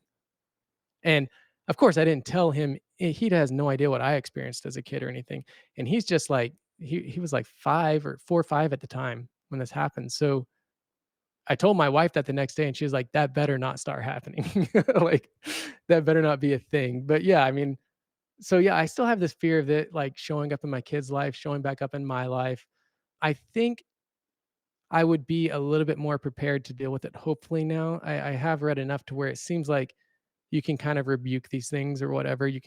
They're not as powerful as they seem to be, as they want you to think they are. So I like to think that I would be a little bit better prepared for them now than when I was a kid. For the shadow people, not if there was a big praying mantis in my room, I think that would freak me out as an adult too. Like, I don't think I'd be prepared for that. Yeah, how do you even begin to battle that one? Yeah, I don't know how I'd deal with that. Well, no, thank you for sharing that about your son. And I know that I occasionally will, I keep things kind of lighthearted sometimes and I'll joke, but there's absolutely nothing funny about something messing with your kids. And that is Yeah. just like so off. It is so off Yeah, limits yeah. for anything to be doing that. And it made my skin crawl when he said, "Oh, I saw your shadow." So Yeah, he again, said with daddy's this, shadow. yeah, with this mimic situation, that's not, Yes. I do not like that at all. Yeah, and he was terrified. He was shaking. Like, that's what woke me up was Oh, him trembling, basically. And it took my breath away when he said that. I was just like, "This cannot be happening right now." But, I mean, I stayed up. I probably stayed up almost the rest of the night after that. Like, he fell asleep, and I was just kinda looking around the room, and it's just it's a weird thing. And you do have a different state of mind when that happens, like, a more protective as a parent. yeah. Yeah, I mean, I would go through whatever needs to be whatever you have to go through to get that thing away, whether it pumps me full of that dread again or not, but, Yeah, at that um, point, that's when the "come at yeah. me, bro" comes out, Yeah, and you just exactly. do not care. So, Yeah. is there any, and don't let me, of course, just tell me to, I don't want to talk about this. It's none of your business, but is there any correlation with the timing of that showing up, I don't know, because I mean, he was much younger than whenever I saw it. I was 10 or 11 at the time, so, Oh, no, I yeah, mean, he was like, much. what was going on, and this is where I meant, Oh, like, don't let me pry, which I know you won't, but, at home, like, what, was oh, there yeah. anything going on there? No, I mean, as far as my kids, they're living just like I did, just a great life. Happy parents, happy family, lots of cousins, lots of friends to play with, all that stuff. So it's weird that these things turn up. And it is weird that if that is what my son saw, that now 2 of us have seen it in the same family, because, I mean, most people go their whole life and don't see anything like this. So what are the odds of now 2 of us in the same family seeing this thing? But so I don't know. I don't know if they follow family lines, or Right. it kinda goes over with the aliens too, where they follow family lines. I don't know. I'm not sure. But yeah, there was nothing. Well, I guess I should have said there. Yeah, there was nothing that was like we weren't going through any issues or anything like that. Right. Like, the family's been great. So It just makes you wonder if one day he'll start a podcast and go, I was laying in yeah. bed and I was feeling really happy and thankful for my life and everything's great. And then the shadow came. Yeah, well, I mean, we haven't talked about it since, so I hope he doesn't even. I'm hoping he just Oh, forgets it. yeah, no. Yeah, no. That was the But right yeah, yeah, move. Yeah, right. you don't want to feed Yeah. that fire, at least not right now, unless it comes up again. Right, Then yeah, yeah. things might have to Maybe get one day handled. whenever he's an Yeah. adult, I can say, "You know what? I happen to see one." Well, I'm sure by then he'll hear my podcast, so but Yeah, and hopefully he'll just forget and it yeah. wasn't a situation where, because I Yeah, think there it's won't be really any. cool that you were like, kind of trying to get in that thing's face. And I mean, I'm sure that, okay, well, there's another question. If you could go back, would you just have laid there, like, and not Oh, man. engaged? Yeah, if I could go back and know what I know now, yeah, I would not have engaged. I would have just yelled for my brother to turn on the light from the very beginning, because and it's not so much, like I said, the fear of seeing that thing, it was the mind link. I don't It was so uncomfortable being linked with that thing's mind. It was so just it was like being dunked in the coldest water imaginable. Like, all you wanted to do was get out. Like, you wanted to break that connection. I don't wanna go through that again. Yeah. I was almost like my brain was so couldn't handle it. It was almost like an animalistic fear, just response, response, response. I wasn't thinking about anything. It was just response, response. That's why I could barely just get out, just turn on the light. Like, I was overcome with it, basically. And I don't know how much it would be able to do that nowadays or not, but yeah, if I could just have the experience where I saw it and didn't have any of the mind link go on, I would much rather I prefer that. I Looking back on it, I don't regret having had the experience though, because it did show me that there was more out there. And I know a lot of people go through their life not knowing, not having any of these experiences or anything like that. So I at least get to know that there is something more out there. There is something supernatural going on, and there is a mystery to be solved. And that's basically what I like trying to do. I'm not doing so good at it right now, but I'm going to keep trying. That's all we can do. All we can Yep. do, Shawn. I mean, so because this mind lake situation isn't, it's not a broad stroke for shadow people at all. Right. Usually they're quite, quiet. You can almost say that they're more like a movie reel playing. That's what I've kind of, described Mhm. mine as. And I Yeah. just happened to catch this little flick for a few seconds and it was Yeah. very weird. So what is your best guess? Again, not a question that you can answer, but what is your best guess on what you experienced? I mean, are we talking about demons? Are we talking about some kind of an ultra terrestrial alien being? Do you lean one way or the other with what it might have been? I depends on what day of the week you ask me because it goes back and forth. I'm always trying to come up with what was this exactly? Was it a demon or is it something else? Is it something that's just slightly off of our frequency and they become visible every once in a while when the frequencies add up, basically? So just kind of off of our dimension. I don't know.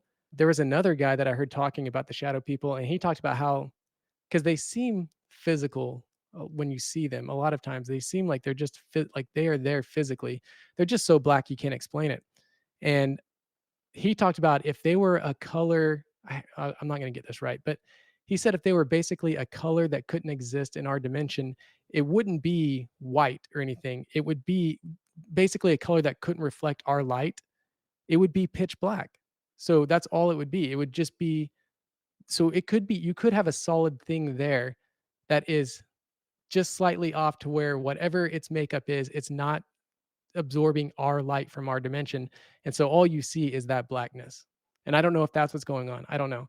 I've heard a lot of people say that they're watchers from the future too, where they might be us kind of, or they might be the watchers from the Bible or whatever. But and like I said before, it could be either or. Maybe when you are slightly off, dimensionally speaking, you look like a black shadow. So maybe there are demon like things out there that feed off your fear that look like the black shadow.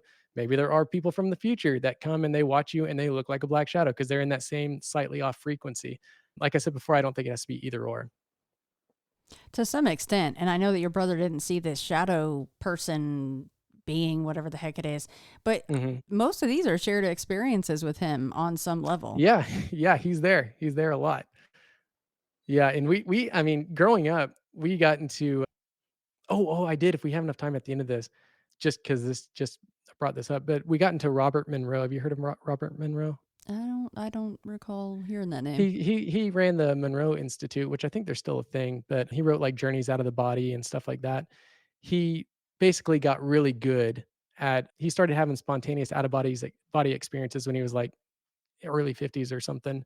And he got really good at controlling them. So he started going on adventures out of the body and trying to figure out like what's going on with this life, like looking behind the curtain basically, if you will. But I got really into his book in my early 20s, and my brother kind of did too, and we were like, man, this would be so cool.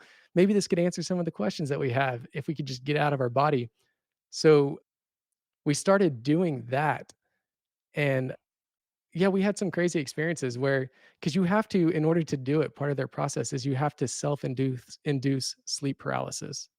So you listen to what they call binaural beats, which is two different frequencies playing in each ear, and it creates like a third frequency that will bring your brain waves basically down into the theta region, which is just a really really calm state of being basically. And once you're in that state, a lot of times your body will put you in sleep paralysis basically. And what he would say is once you're in that paralysis, you can leave your body. And we actually had me and him both had a few episodes where that is absolutely the case. I wouldn't suggest it necessarily because there were some creepy moments, but yeah, that's we kind of were both together on that as well. And What age what were you guys doing that? in our 20s, Okay. Oh, you but said we that. were I'm sorry. stupid. Yeah, yeah. And I mean, and they talk about things that they call it a fear test. And so when you're in this sleep paralysis state, if you're afraid, they say that these things will show up. These basically like things that feed off your fear, they'll show up and they'll try to feed off your fear.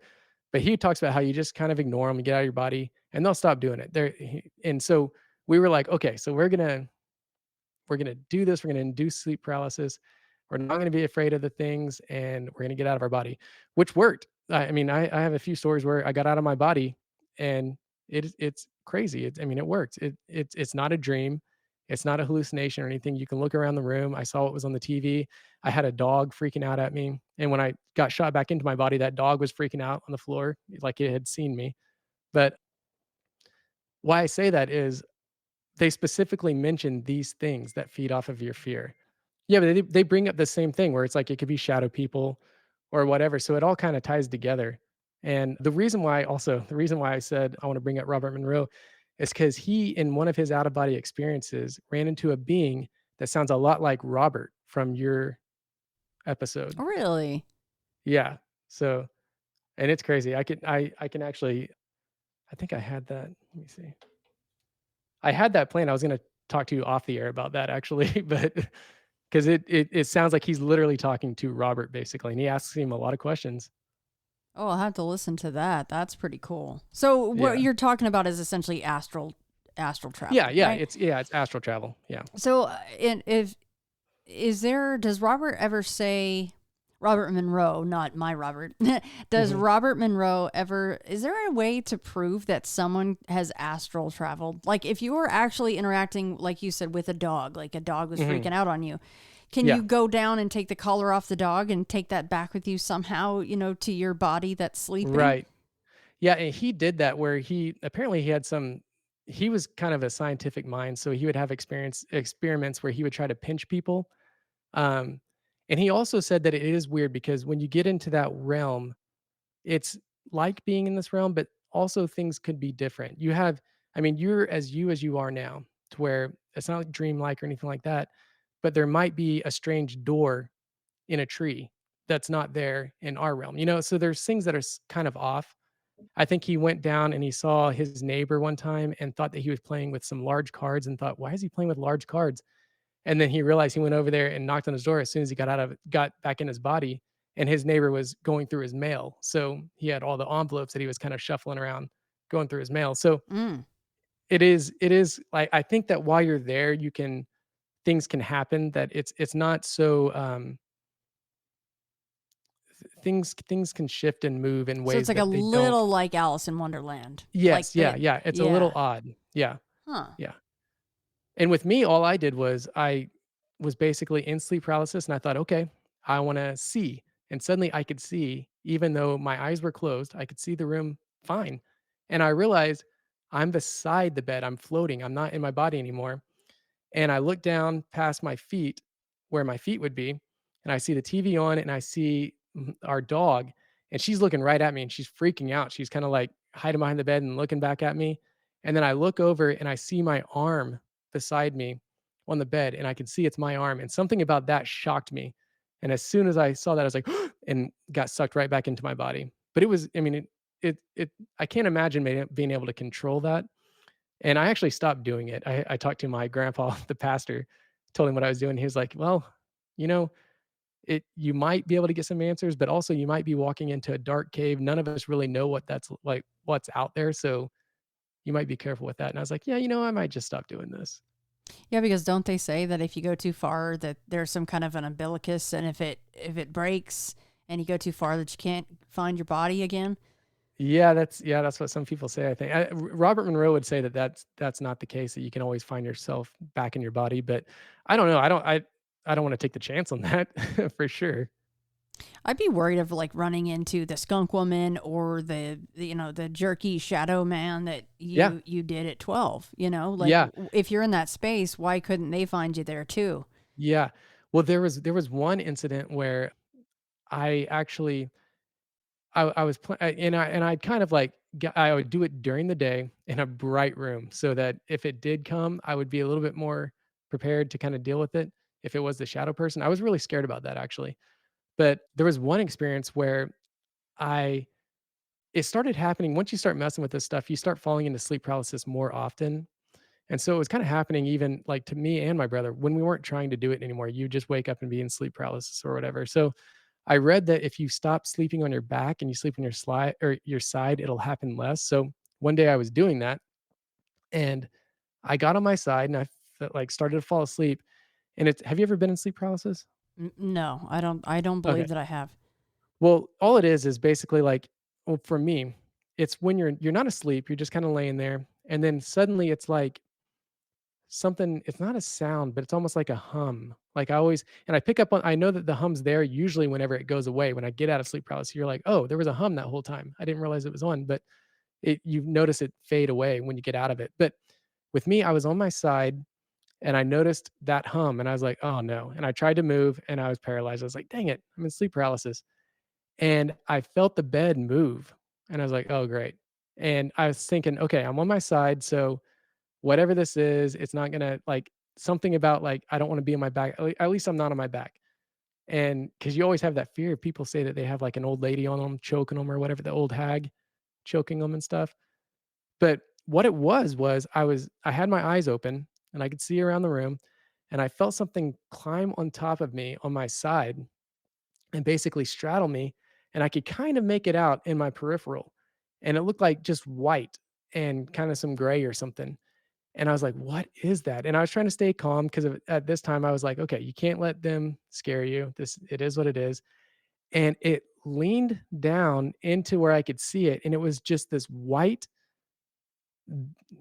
thing with white eyes, and it had what I originally thought it was I thought it was a, doctor, because it looked like it had a face mask on, like like a doctor would if he was gonna do surgery or something, but it leaned down to where I could see it, and it wasn't a face mask, it was like a old gray cloth, and so I couldn't see its mouth or its nose really, but I could see its eyes, and his eyes were just completely white, and this thing was bald and completely white, and it started getting closer to my face, and I got to where I guess it's like my astral arm or whatever. I moved it. It was really hard. It was like didn't want to move, but I got my arm up and I thought if I could put my thumb in the soft part of its throat, I'll push it away. And for some reason I wasn't really that scared of it, but I could tell it was trying to scare me. But I got my hand up and put my thumb on the soft part of its throat, and it felt like porcelain. Like there was nothing I could not and it was getting closer to my face the whole time. I couldn't stop it from getting closer to my face. And just when I was starting to kind of panic, like, okay, this is not going at all like I had planned it, I snapped out of it and could move and stuff. But yeah, that was just one of those experiences. That's why I say I wouldn't dabble in it because, and this was years ago, and I don't really have any sleep paralysis anymore or anything like that. But you'll start falling into it on your own just naturally if you start training yourself to go into it. And it's hard to get that to turn off again. And you can, I mean, if you're not prepared, I think these things can kind of torment you. And I think a lot of people have that where they're kind of tormented by whatever these beings are that feed off fear. And yeah, thank goodness I I kind of just got out of it and I'm not really don't really have sleep paralysis anymore or anything like that or any issues with it. Knock on wood. Yeah, I'm lucky. Like when I'm dreaming and something is or someone is chasing me for some reason, that's usually when I wake up. So Yeah. that's a good thing. And but no, I don't recall ever feeling paralyzed or thinking, oh, I know what to do, move a pinky or whatever Yeah. they say Yeah. to do to break that. But it Yep. definitely sounds like a terrifying experience to have that. So, well, I mean, if you want Yeah. to share some of the Robert conversation with Oh, sure. Yeah. folks that well during the recording, I mean, for air, that's up to you. But I did this morning actually because I had thought about it. When I first heard that Robert episode, I was like, "Oh my gosh, this sounds so much like the Robert Monroe experience." And I'll kind of set it up for you. He was outside of his body, so he's in the astral, and he has like this being that's kind of showing him around, like, "What do you want to learn? What do you want to see?" And he says that I have it pulled up here. He says he wants to see the most mature and evolved human in physical Earth, living in my time of reference. So he's very specific about it. So still alive, but he's the most mature and evolved. And this thing basically agrees and takes him to him. And he finds himself in kind of an office with somebody sitting behind a desk, and he's in the astral. So typically, when you're in the astral, people can't see you. You can't really interact with them and stuff like that. So, but he's in this what looks like an office with somebody sitting behind the desk, and he said that he first thought it was a man, and then he looked closer and he's like, "No, it's a woman. No, it's a man." And he said he couldn't focus. It looked like it was changing constantly. He couldn't focus on what the being actually looked like. And so the person looked up and said basically, "Welcome. What do you want from me?" And so he could see him in the astral. And Robert says he wants to know more about him. He wants to know what he is. And the being says, "I'm only one of your statistics, one in a million type." And then he says, "Your friend has done well in locating me," which is the guide that was taking Robert around. And then Robert said that he immediately started getting like a mind link, like what I was kind of describing before, where he realized that this thing had lived only one physical lifetime. And let's see, it says, oh, my computer just died. Are you still there? I am. Okay. Yeah, he says Robert said, like, "I'm reading your mind." And he said, "Yep, with my permission, you're reading my mind." And he said, "But you've only lived one lifetime for 1,800 years. How do you stay so young?" And then the person said, "I keep changing jobs." And he said, "Is that a good answer?" And so what does he mean by jobs? You have to kind of look into that. Like, what does that mean? I keep changing jobs. And then he said, "I just keep busy." And then he said, then Robert saw that he drove an ambulance. He was a late night bartender. He was a psychiatric counselor at one point. And right now he happens to be teaching at a university. And the being says, yes, I like people. And then Robert says, wait, you flew gliders once at Harris Hill. I think I remember you. And so Robert Monroe recognized him from somebody that he had seen in his past when he used to fly gliders. And the being said, I was just having a little fun. And then Robert said, where do you eat and sleep? And he said, I gave those up years ago. See Mm. how this is kind of sounding Oh, like Robert? goodness. Yeah, that's cool. And then he said, Robert Monroe said, I bet you conduct fascinating lectures in history at the university. He says, I try to amuse and confuse with contradictions. I don't know what that means. But basically, to make a long story short, he said, he asked the being if he'd see him again. And he said, you will, you will. And he said, will you be in physical form? And the being said, certainly, but you will not recognize me. Mm. And then Robert said, you know, I will try. And he said, of course, but I'll be ready for you. You cannot find me again unless I agree. And now I am due at the university. And basically, Robert went back into his body. But so that's from what Robert's saying is there are people out there that are like 1800 years old that can change their face. They can look how they want to look. So you may not ever see them again, or you may see them again and not recognize them because they don't want you to recognize them. But doesn't that sound a lot like that Robert episode? Well, yeah, he even brought up the whole eating and drinking. And, both of my guests that saw Robert, they admitted, hey, that was a long time ago. I mean, if do you remember someone eating or drinking that you run into that you assume is a person at first? But Right. that was something that they did bring up. They're like, I can't really recall if he ate or drank anything, or he didn't have a wallet and just acted very strangely. So, and acted like he had been around for 1800 years. Yeah, exactly. And also the way he spoke, where Robert Monroe says, I bet you teach interesting lectures. And he says something like, I try to amuse and confuse Right. with basically, he kind of speaks in riddles almost. It's always like that with trickster contradictions. element. Yeah, they like Yeah. that. They find it funny. Which, I mean, Yeah. if you're around for that long, that would be, Yeah, why not? why not mess with people? Wow. But it's so weird. But every time I heard, because I've listened to that episode a couple of times, and every time I'm like, man, I wonder if Shannon's aware of this, that, Robert Monroe talked with one of these things while he was outside of his body, and that thing could see him and had a conversation telepathically with him. I don't think I mentioned that earlier because I skipped a lot on it, but yeah, they were having like a telepathic back and forth. So it's just strange. I don't really know what to make of it. And but- that telepathy aspect of it is a thread that is so common, and that's even in your story, in your encounter. Yeah. There is definitely a way that our minds can interact without moving our little mouths and stuff like that and making audible noises. I don't know. I mean, I'm sure in the future they'll probably discover that, and maybe all of us will be telepathic one day. But Get the old chips in Yeah. the head. It's coming. yeah, oh, there you go. Yeah, It's coming. We already Just down the know. line. Yeah. No, thank you so much for sharing all of that, Shawn, and your own experiences, of course. Yeah. Thanks for having me on. I kind of went all over the place. Sorry about that. No, I love going all over the place. That's my MO. No, it's perfect. I thought I'm speaking with Shannon. I better just get all this out, like all the Robert stuff and all that stuff. That's awesome. Throw it all out there while I have you. Oh, thank you so much. I need to look into Robert Monroe. Is he? Forgive me. I really don't know who that is. Is he still around? I mean, No. He passed away. okay. Yep. Well, I'll have to look into that book and some of his discussions with some of these quote unquote people or whatever's that he ran into. That's pretty fascinating. It's really fascinating. It's a great read. I think he has 3 books. So yeah, it's fun to look into that. Well, before I let you go, let everybody know where to find you on any socials that you want to put out there, and of course, your podcast. Sure. Yeah. So my podcast is Firelight Vibes, and it's a lot like this, where it's kind of a one-on-one interview style podcast. So yeah, we have a few episodes up right now. We hope to have a lot more coming a lot sooner. But you can also find us at Instagram/Firelight Vibes. We're on Facebook, Firelight Vibes. We're on YouTube, Firelight Vibes. Somehow Firelight Vibes was not taken with any of that stuff. But also you can reach me if you want to reach out and ask me any questions about the stories or anything like that. You can just reach me at firelightsvibes@gmail.com and I'll respond. Thank you so much for having me.